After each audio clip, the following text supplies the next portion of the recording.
vous expliquais, moi, ça fait 25 ans que j'ai une entreprise de sécurité globale, donc qui inclut tous les métiers de la sécurité, aussi bien humaine que technologique.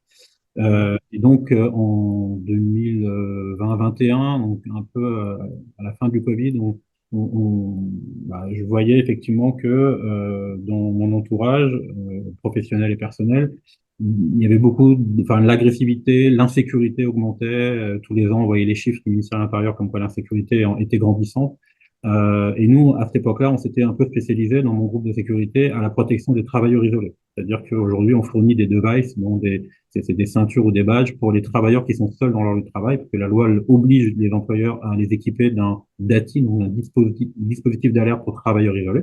Donc nous, on s'est spécialisé dans ce domaine-là avec un partenaire qui conçoit ce genre de dispositif, et nous, on a créé le service qui permet de pouvoir interagir au niveau des alertes que ces dispositifs nous envoient. Donc ça peut être des SOS, ça peut être des pertes de verticalité, des personnes qui chutent.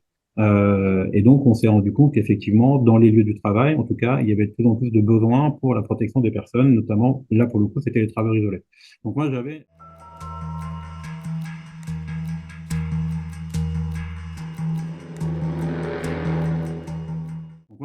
en tête l'idée d'adapter ces solutions-là au tout à chacun. C'est-à-dire qu'aujourd'hui, c'est compliqué en fait si on réfléchit un peu à comment on peut faire pour alerter les secours en cas de danger. Bah, il faut prendre un téléphone, il faut le mettre à l'oreille, il faut composer un numéro, il faut parler, vous avez la police, vous avez un petit répondeur. Après, il faut expliquer où vous êtes, il faut expliquer ce qui vous arrive. Alors, quand vous avez un agresseur qui commence à vous harceler, à vous suivre ou quoi que ce soit, vous doutez bien que c'est complètement impossible à faire.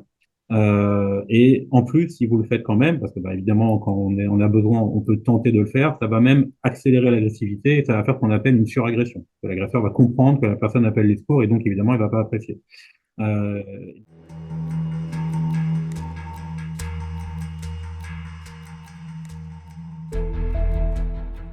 et on a regardé un peu des sondages officiels qui sont créés par le ministère de l'Intérieur et donc qui sont produits par l'IFOP, qui s'appelle Cadre de vie et sécurité. Et ces sondages-là interrogent les citoyens sur les problématiques liées à leur sécurité. Et il s'avère que, en tout cas à l'époque, que dans 76% des cas, les personnes qui indiquent avoir eu besoin des secours, que ce soit pour police, force de l'ordre, mais même pour tout ce qui est malaise et tout ce qui est accident, n'étaient pas en capacité de le faire pour les raisons que j'ai expliquées tout à l'heure. Donc, de ce fait, il y avait quelque chose à faire pour améliorer la sécurité de tout à chacun, avec des solutions hyper simples qui allaient squeezer tous les problématiques qui empêchaient aux personnes de pouvoir alerter les secours quand ils en avaient besoin. C'est-à-dire, il fallait plus mettre le téléphone à l'oreille, il fallait plus devoir donner sa situation géographique, il fallait plus pouvoir donner d'explications sur ce qui vous arrive. Et de là,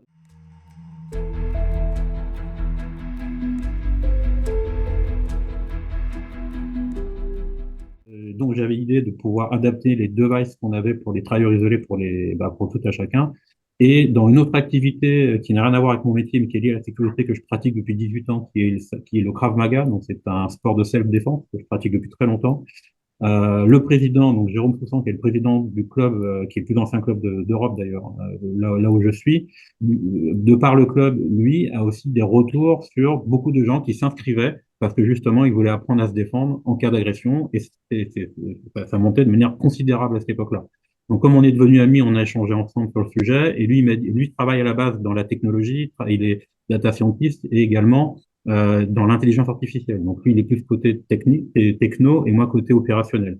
Et il a dit, mais non, mais c'est pas un device qu'il faut donner aux gens, effectivement, parce que on s'est rendu compte que nous-mêmes, les travailleurs isolés, avaient du mal à mettre en place les devices pour leur sécurité, parce que malheureusement, dans la mentalité en France, un objet pour sa sécurité, on y pense 2 semaines et après on l'oublie dans un tiroir. C'est malheureusement comme ça que ça se passe.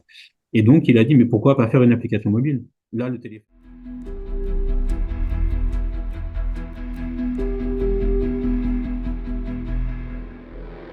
Le téléphone, tout le monde l'a toujours en main, tout le monde l'a toujours à portée de main, et les gens n'oublient pas de le charger, ils ne le laissent pas dans un tiroir. On sait bien aujourd'hui, si on regarde dans la rue, vous avez plus de la moitié des gens qui marchent avec le téléphone déjà dans la main. Donc Mm. effectivement, c'était vraiment la solution, créer une application qui faisait un peu comme nous on faisait pour les travailleurs isolés, mais pour tout le monde. Donc c'est de là qu'est née l'idée Helpuff. Donc en 2021, on a créé l'entreprise en 2022. Évidemment, après, il y a eu beaucoup de recherche et développement pour créer l'application, également pour créer l'interface qui permet à nos opérateurs de pouvoir gérer les alertes reçues, parce que l'idée, c'était de faire les choses dans les règles de l'art. C'est-à-dire qu'aujourd'hui, En France, quand on travaille dans la sécurité privée, on fait partie du code de la sécurité intérieure. On a des agréments spécifiques donnés par le ministère de l'Intérieur. Il faut faire les choses dans l'ordre. Et en tant que professionnel de la sécurité, on a voulu faire en sorte que cette application respecte tous les critères euh, aujourd'hui de la loi et des règles d'or pour la sécurité des citoyens.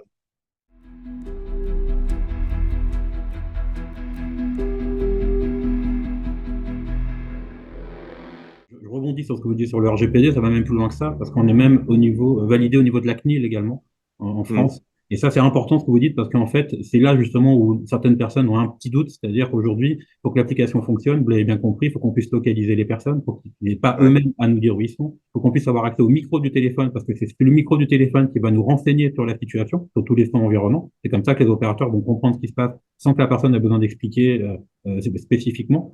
Donc, tout ça, les personnes doivent donner ces autorisations-là sur leur téléphone. Et effectivement, nous, on est une société totalement franco-française. Il n'y a aucun intérêt étranger dans notre entreprise. Et on respecte, comme vous disiez, le RGPD et la CNIL. Ce qui n'est pas le cas d'autres applications beaucoup plus connues qui viennent de Chine ou des États-Unis où les gens ne réfléchissent même pas et se disent, ah, mais oui, mais ça c'est très connu, on peut y aller, on donne le consentement. Et effectivement, comme nous, pour l'instant, on a démarré il y a peu de temps, on n'est pas très connu. Enfin, on commence à être connu, mais pas autant que les géants des applications.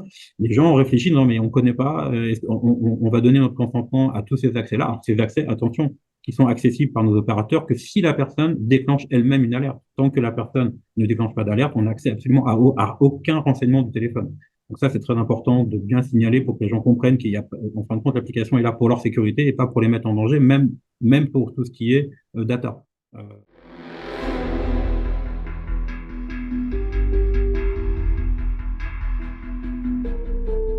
Effectivement, alors, sur le principe, on a très, très peu de mal à convaincre les personnes. Tout le monde comprend, en fin de compte, le fonctionnement qui est très simple de l'application. On l'allume, on a un bouton SOS, on appuie dessus. Il y a pas plus simple. Donc, on arrive à convaincre les gens, les personnes très, très rapidement. Et c'est juste le petit blocage au niveau de ces fameux consentements de données qui, des fois, peuvent faire réfléchir les gens. Bah oui, mais on va attendre un peu de voir c'est quoi cette application pour être certain qu'ils vont pas être intrusifs dans notre téléphone, ce qui est évidemment pas notre cas. Euh,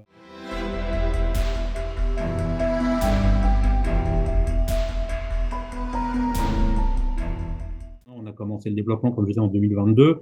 Ça a pris du temps parce que il fallait impérativement que l'application soit fiable. On ne peut pas mettre une application de sécurité entre les mains des citoyens si elle bug tous les 4 matins. C'est évidemment impossible. Donc, il a fallu faire beaucoup, beaucoup de travail à ce niveau-là. On a aussi donc le logiciel de gestion d'alerte, donc le back-office, non pas des autres applications en réalité, parce que eux, il n'y a pas de logiciel qui va recevoir et traiter les alertes par des opérateurs agréés. Donc, nous, il y a eu le développement de ce logiciel-là. Et après, on a passé presque un an à faire plein de tests partout en France, avec beaucoup de testeurs qu'on a. Alors, évidemment, avec mon réseau dans la sécurité privée, vous doutez bien que je connais beaucoup de monde un peu partout, donc on a fait tester par plein de personnes. Et on a vraiment fait le vrai lancement officiel public de l'application le 15 mars 2025, donc il y a quelques mois. Mais là, D'accord. on voit un très gros engouement, c'est-à-dire que ça a été jusqu'au mois de juin un peu tranquille. Et puis là, cet été, on a eu un envol, alors peut-être grâce à mes passages BFM, que j'en ai fait 3, et grâce à d'autres médias, et un peu de communication qu'on a fait. Et là, on a vraiment un envol des abonnements, plusieurs milliers qui sont arrivés là au niveau de cet été. Et la rentrée là, là, depuis début septembre, ça s'accélère encore. Et on se rend compte que c'est beaucoup, en fin de compte, de jeunes et de parents qui la téléchargent. C'est pour ça que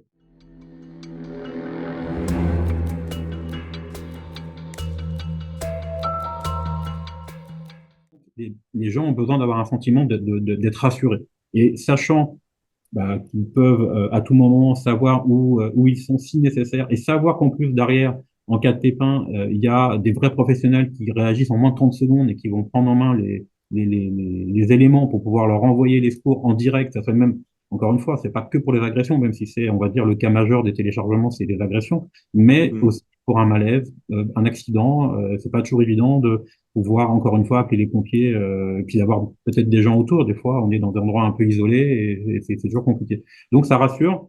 Et